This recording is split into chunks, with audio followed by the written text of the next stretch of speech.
A Renata Appel, nossa jornalista, foi a Odonto Planalto conversar com o cirurgião dentista, Dr. Mário Silveira de Souza, sobre as dolorosas doenças na gengiva. Conheça as causas e como combatê-las na entrevista a seguir. Quais são as diferenças entre gengivite e periodontite? Então, a gengivite, né, a gente pode dizer que é a doença mais branda, é o início da doença de gengiva. A gengivite, ela evolui para uma periodontite. Então, se um dentista disser para você que você tem uma gengivite, não se assuste, né? Isso é bem fácil de ser tratado, bem tranquilo. E se um dentista disser para você que você tem uma periodontite, aí sim você pode começar a se preocupar. E a periodontite, ela tem níveis, né? Nível, uma periodontite leve, uma periodontite moderada ou severa.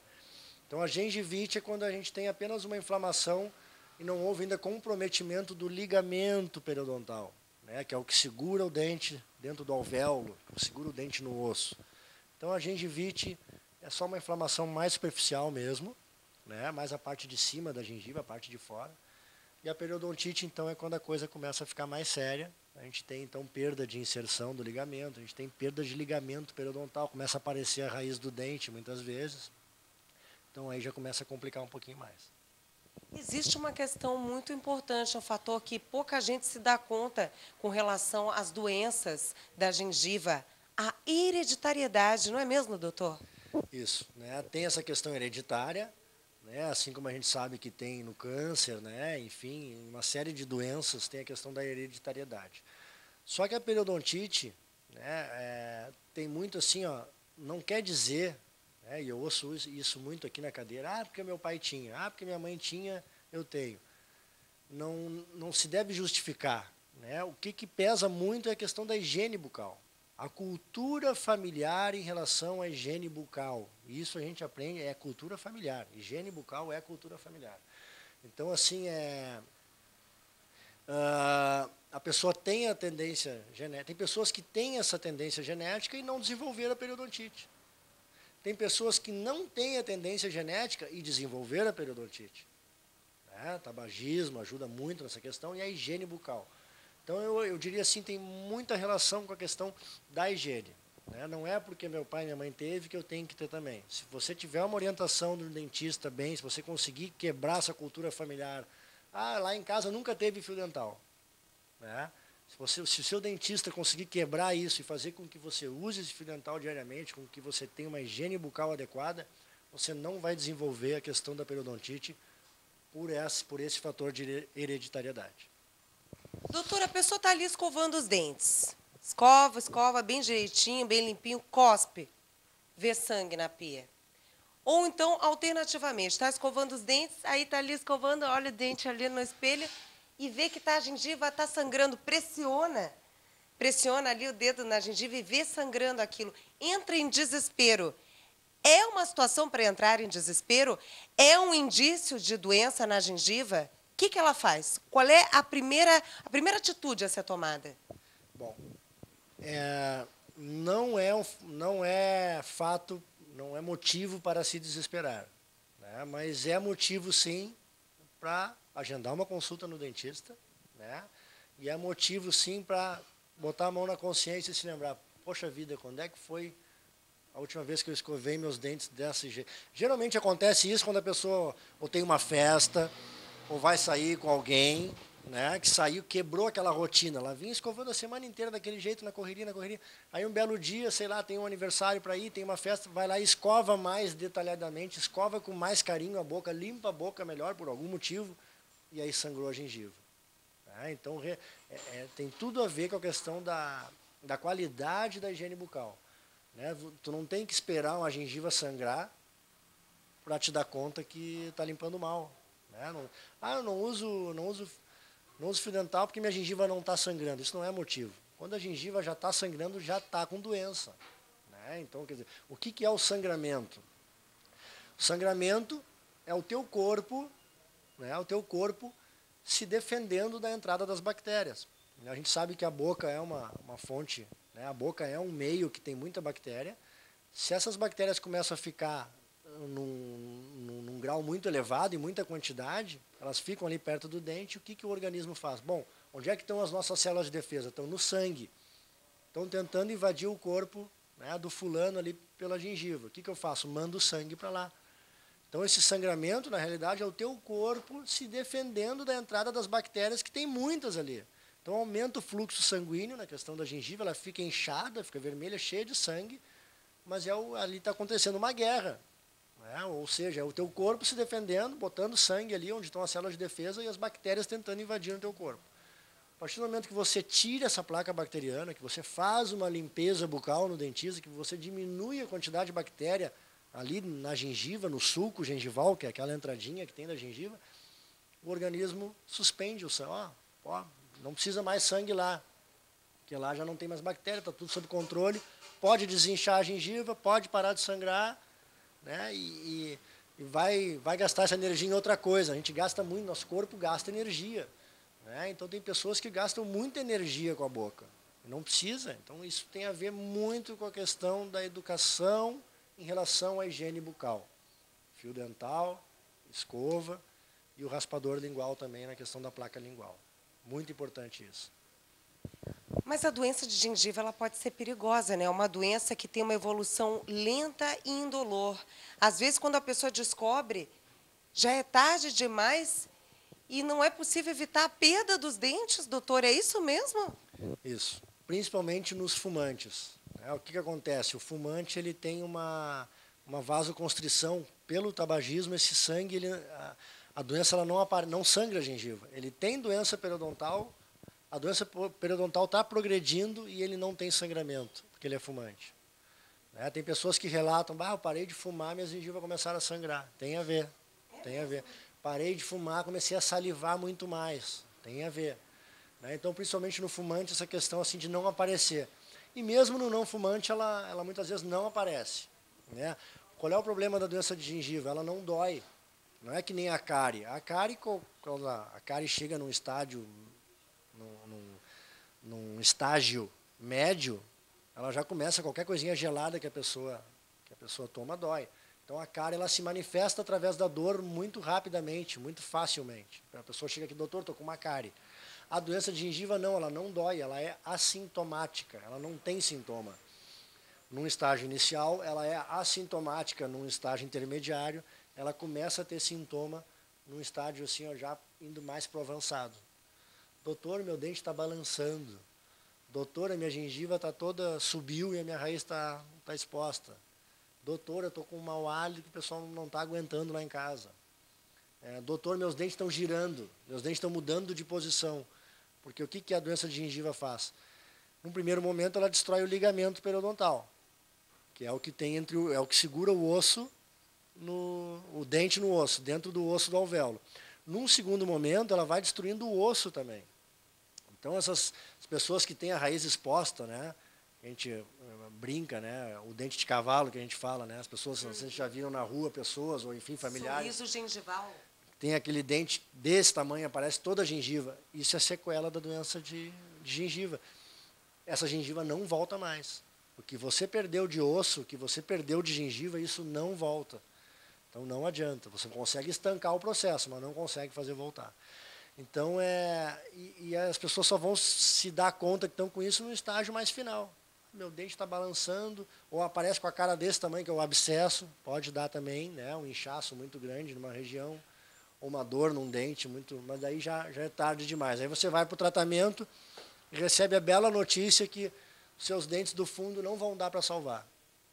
Então, extrações múltiplas, 4, 5 dentes perdidos, quando começa a dar os sintomas. Então, é muito importante a visita regular ao dentista, e é o dentista que tem a obrigação de ver essa doença num estágio inicial. Num estágio inicial, a pessoa não vai conseguir perceber que está com essa doença. Cabe ao dentista usar a sonda milimetrada, fazer a sondagem, fazer aquelas espetadinhas ao redor do dente, para ver se tem bolsa periodontal, que a gente fala, né, a tal da bolsa, se tem sangramento, e aí indicar, então, para o tratamento. A especialidade que cuida disso na odontologia é a periodontia, o periodontista. Então, quando o clínico geral te indicar para um periodontista, porque realmente você já está com presença de tártaro subgengival, que a gente fala, está com uma doença já um pouco mais avançada. Tem tratamento? Tem tratamento. E vai muito assim, ó, o tratamento passa muito por uma conscientização do paciente. Não adianta nada você ir lá, o melhor periodontista que tem, o cara é um exímio raspador de tártaro, o cara me deixou 0 de tártaro. Se você não mudar nada na sua rotina diária em casa, se você não mudar o jeito que você limpa a sua boca, essa doença ela vai voltar. Né? Então você tem que, ou está fazendo visitas frequentes ao dentista, mas mesmo assim ela vai estar ocorrendo. Então o ideal, o sucesso do tratamento de gengiva é um binômio que é paciente profissional. É um casamento que a pessoa que tem tendência genética, que já teve doença periodontal, ela tem que fazer um casamento com o dentista dela e ela vai ter que ter consultas mais frequentes, ela vai ter que estar sempre atenta a isso. Então, tem que fazer o tema de casa dela, né? A higiene bucal dela tem que ser outra. Se eu tenho já tendência a ter doença periodontal, se eu já tive, a minha higiene bucal tem que ser, no mínimo, o dobro de uma pessoa que não tem hereditariedade. Então, eu tenho que ser muito melhor a minha higiene do que uma pessoa que nunca teve doença de gengiva ou que não tem essa questão da hereditariedade. Então, doutor, para evitar esse quadro de horror que o senhor colocou, é muito simples o modo de prevenir, simplesmente tendo uma higiene bucal rigorosa, não fumando. Mais alguma dica, doutor, para evitar? Porque são medidas simples que evitam uma doença horrível. O que a gente vê muito, assim, né? Isso aí é geral. As pessoas, muitas pessoas estão perdendo seus dentes pelos meios de dentes. Isso eu falo muito, né? O que isso quer dizer? A questão do fio dental. Cárie. A pessoa vai ver as cáries de hoje em dia, tudo em meio de dente. Doença periodontal, tu sonda ali, onde a escova limpa, que é por fora e por dentro, não tem nada. Quando tu vai no meio do dente, que é onde o fio dental deveria limpar, você cai numa bolsa periodontal. Então, assim, a dica mesmo é o fio dental. Ah, doutor, eu sei usar, mas não uso por preguiça. Bom, então usa. Né? Vamos trocar frequência de limpeza por qualidade na limpeza. Faz uma faxina por dia, pelo amor de Deus, pelo menos uma. Um faxinão. Né? E aí tem que ter uma boa iluminação, tem que ter um bom espelho em casa e realmente usar o fio dental em todos os dentes, não só naquele que junta alimento. Né? Ah, eu uso fio dental, é sempre nesse que junta carne. Não. Fio dental não tem a ver com remover alimento. Fio dental tem a ver com remover bactéria, com remover placa bacteriana.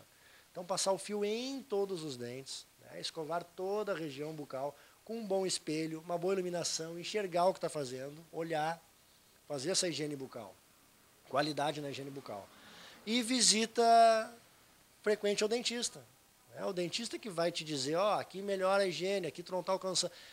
E se a pessoa, tem muitas pessoas que não têm doutora, não usa o fio dental porque eu não consigo. Eu não sei usar o fio dental, não tenha vergonha de pedir para o seu dentista uma instrução de higiene oral. Eu canso de levar meus pacientes na frente do espelho e nós fazermos uma aula prática de higiene bucal. Quem tem que ensinar isso é obrigação do dentista também. Né? A gente, quando nasce, numa determinada idade, lá ganha uma escova e era isso, né? E se vira. A maioria é assim, né? Então, poucas famílias têm essa questão de passar legal a higiene bucal, como é que é. Geralmente dá uma escova para o cara e deu, te vira. E é o dentista que tem que ensinar. Né? Então, não tenha vergonha de pedir para o seu dentista para ensinar a passar o fio. Não tenha vergonha, quando o dentista fala, vamos ali no espelho, não tenha vergonha, não fique constrangido nem brabo. É para o seu bem. Claro. Né? Então, quer dizer, eu canso... Eu canso de levar paciente, né, para frente do espelho e os pacientes depois agradecem. Ah, doutor, assim, ó, minha vida é outra, hoje minha boca é outra história. Né? Elas aprenderam a usar o fio dental e tudo nessa vida é prática.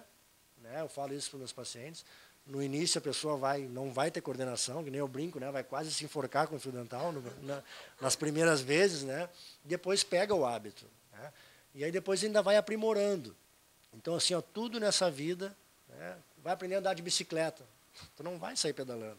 Né? Vai cair 1, 2, 3 vezes até o dia que sai. Aprender qualquer coisa nessa vida precisa de prática, de perseverança. Né? Então, fio dental, o primeiro dia, o segundo dia. O primeiro dia vai levar 10 minutos, o segundo dia vai levar 6 minutos. Tá? Tem como limpar uma boca, toda a boca com fio dental em 2, 3 minutos, bem passadinho o fio. Então, tudo nessa vida é treino. Então, não tenha preguiça de treinar isso, né? E nem vergonha de pedir para alguém ensinar isso para você, seja sua mãe, seja o seu dentista, principalmente, é quem tem a obrigação de te ensinar a usar o fio dental. E ele tem a obrigação. Né? Se o seu dentista não fizer isso, né, ou não der bola para isso, é aquela velha questão, né? Reveja os seus conceitos. A gente tem muito isso, né, de se enraizar com o dentista, com o médico, e muitas vezes, quando vai ver, experimenta outro. Senta numa outra cadeira, vai ver uma outra visão. Às vezes não satisfaz as nossas necessidades, né, doutor? Para quem você acha que aquilo ali, se você só teve um dentista na sua vida, o seu conceito de dentista é aquele. Para mim isso é a realidade, para mim isso é o normal. Então daqui a pouco troca mesmo, vai experimentar outras coisas. Ó, gostei. Tá com dúvida, pega 3, 4 opiniões de dentistas diferentes. Por que não, né? A gente vê tanta coisa aí, como qualquer profissão. Né? Medicina, odontologia, qualquer profissão, mecânico de carro, enfim. Todas as profissões vão ter os bons profissionais e os maus profissionais.